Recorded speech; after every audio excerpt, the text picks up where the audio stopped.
Graça e paz, amados de Deus, você está no nosso Ponto Teológico, estamos aí para mais um review desta obra sensacional, e dessa vez é a coleção bíblica, né? Loyola, volume 3, Os Atos dos Apóstolos, o autor é Rinaldo Fabre, né? Mais uma coleção para a coleção bíblica Loyola, 470 páginas, né? Fique comigo até o final deste vídeo, para você ver mais detalhes dessa obra interessantíssima, que é um comentário, né, meu nobre? É um comentário de Atos, certo? E para você que não me conhece, eu sou o pastor Anderson Porto, estamos aqui nas internet da vida, compartilhando conhecimento. Seja muito bem-vindo ao nosso canal. Se você ainda não faz parte da família Point, convido você a se inscrever. Isso, ative o sininho da notificação. 2 segundos para você se inscrever. 1, 2, pronto. Está inscrito no nosso canal. E agora você faz parte da família Point, peço a você que ative o sininho, compartilhe, dê seu like, faça seu comentário e, sobretudo, compartilhe aí este vídeo aí nos seus grupinhos do WhatsApp, no Telegram, nas suas redes sociais. Assim você ajuda, né, a engajar o canal, a divulgar mais, a gente se tornar mais conhecido aí na internet, tá certo? E se você não sabe, nós somos também afiliados à Amazon. Caso você goste dessa obra, eu vou deixar o link fixado aqui. Perdão, vou deixar o link fixado aqui nos comentários. Você adquirindo através do nosso link da Amazon, né, você vai estar ajudando a gente também. E não é só livro não, qualquer coisa que você quiser comprar aí, através do nosso link, você dá essa força pra gente, tá certo? E se você deseja também fazer parte do nosso grupo do WhatsApp, da família Point, que é um grupo não para discussões teológicas, mas para divulgação dos lançamentos, das obras teológicas. Se você deseja fazer parte desse grupo, basta você se tornar nosso apoiador. O link do Apoia-se está fixado aqui nos comentários. A partir de R$10, você se torna apoiador do nosso canal. Esse valor só vai até agora o final do mês de maio.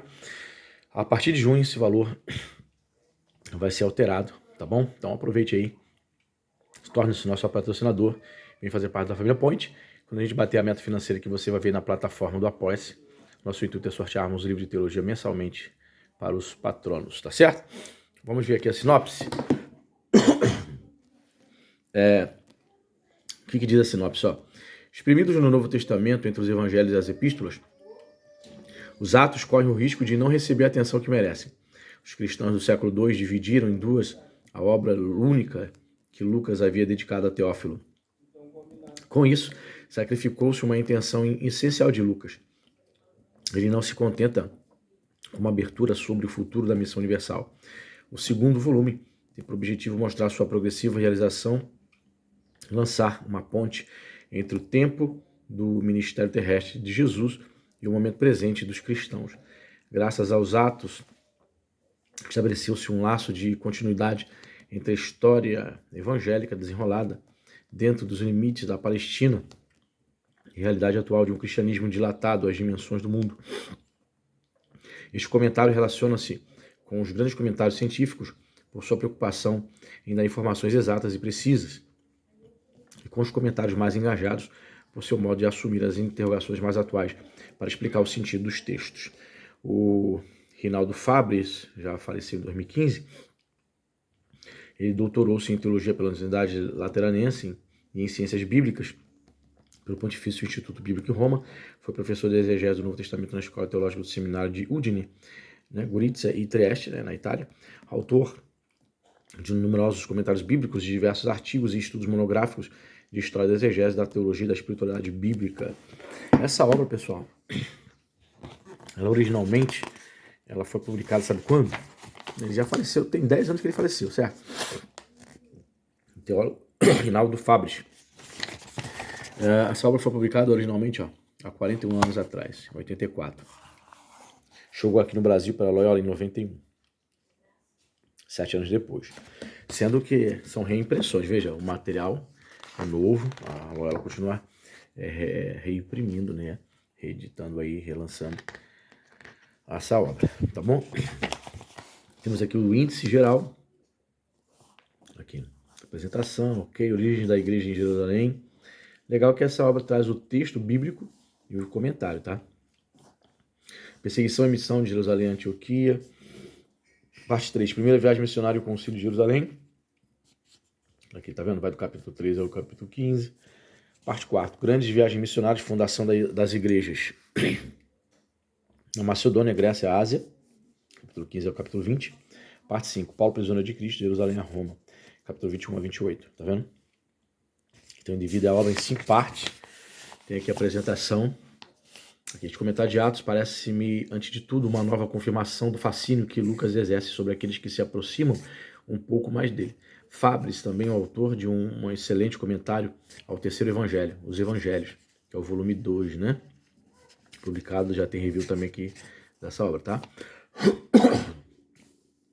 Não é de admirar que tenha querido prosseguir este trabalho e acrescentar ao comentário a primeira parte da obra de Lucas, um comentário à segunda.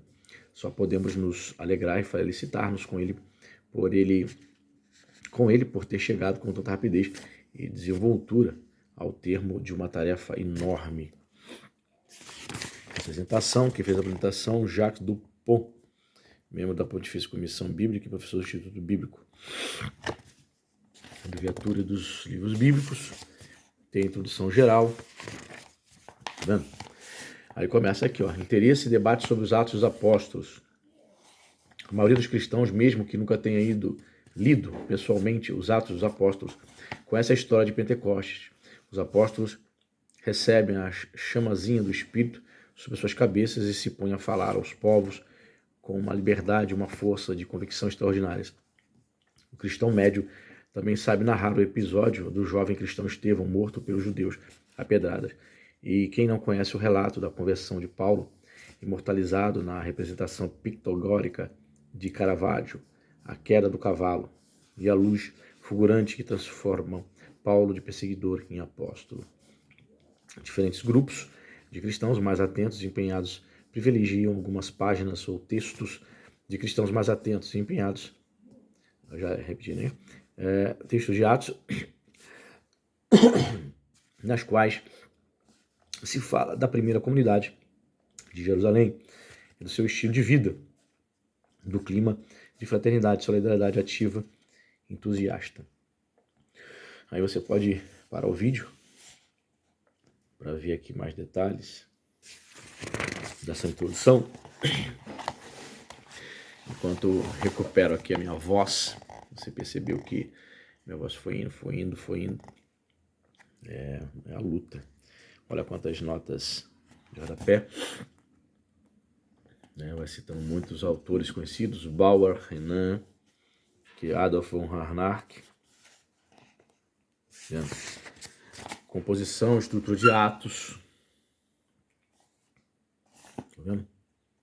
Essa é a introdução. Modelos e gêneros literários. O que mais? Técnica de composição. O que mais que vai trazer? Ó? Estrutura de atos. Ó. Isso é só a parte introdutória. Tá vendo? A finalidade de Atos. Qual a finalidade de Atos? Reconstruir a intenção de um autor de um livro, tendo como base alguns dados literários internos, um trabalho exposto ao risco das extrapolações ideológicas, ou pelo menos do subjetivismo arbitrário. Em qualquer hipótese, mesmo na mais autorizada e prestigiosa, deve-se levar em conta uma certa taxa de improbabilidade.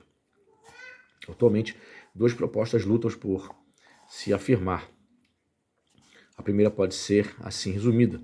Com seu escrito, o autor de Atos pretende reconstruir a história da igreja e da missão cristã para mostrar aos seus cristãos a realização do plano salvífico de Deus na história. Você pode parar o vídeo aí se você quiser ler o restante. Deixa eu passar agora, a introdução é grande, deixa eu passar aqui, ó, para ver quantas páginas, só de introdução.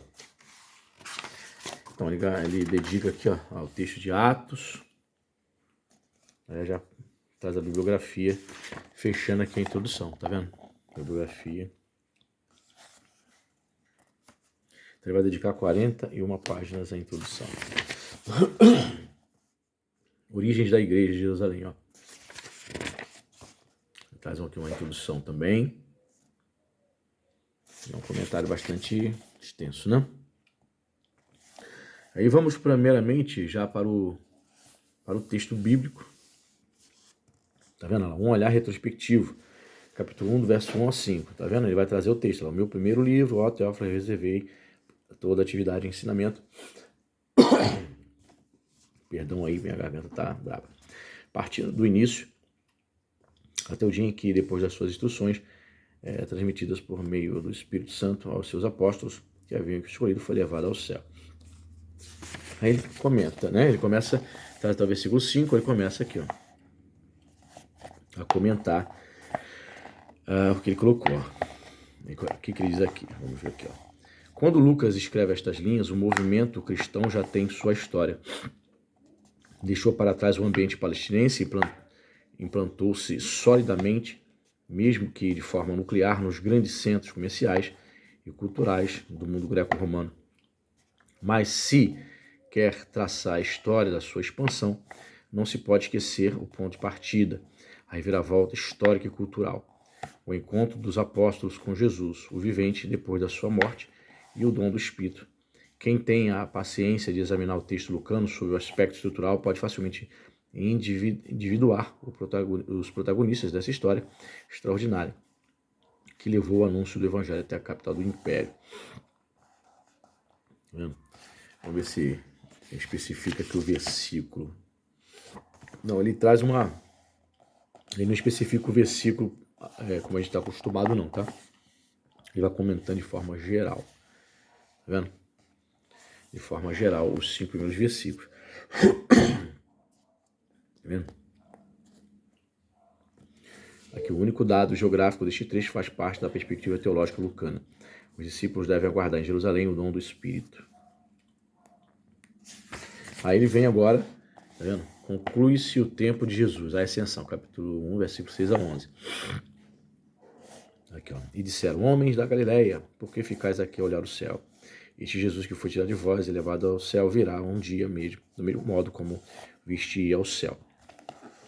Então ele começa a falar sobre a ascensão de Jesus. Só Lucas nos descreve a ascensão de Jesus, se assim se pode definir a pequena cena dos 3 versículos, 9 a 11. Deve haver uma razão particular para esta escolha.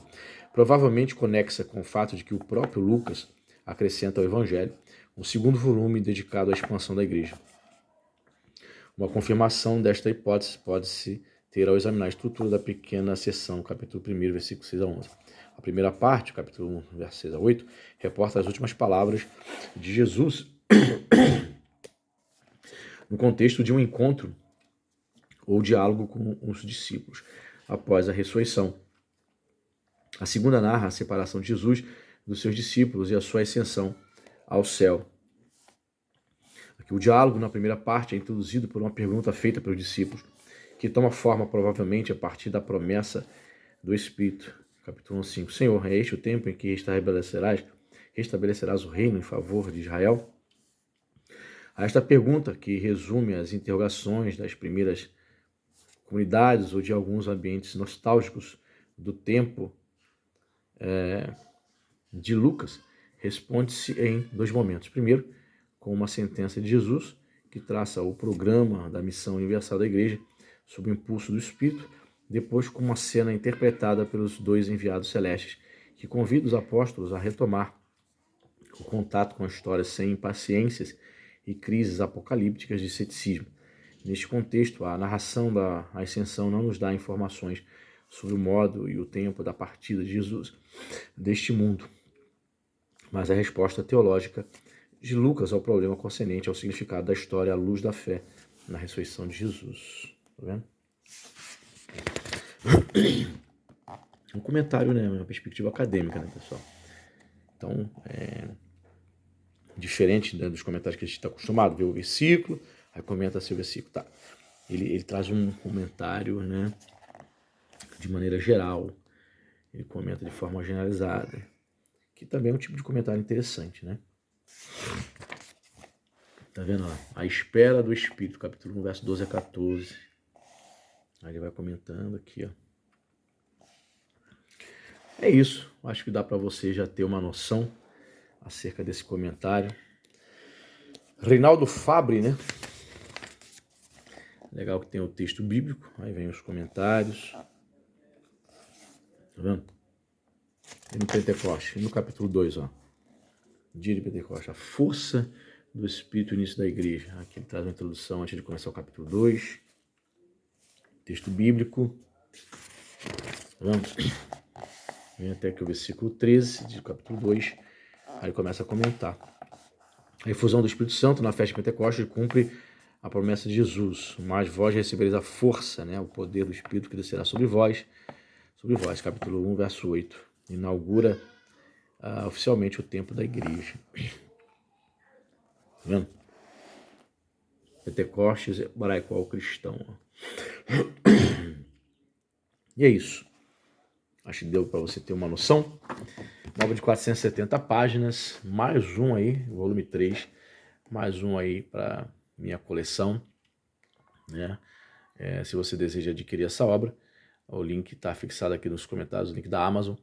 Você comprando através do nosso link, você vai estar abençoando o nosso canal. Tá certo? Deus abençoe e até a próxima.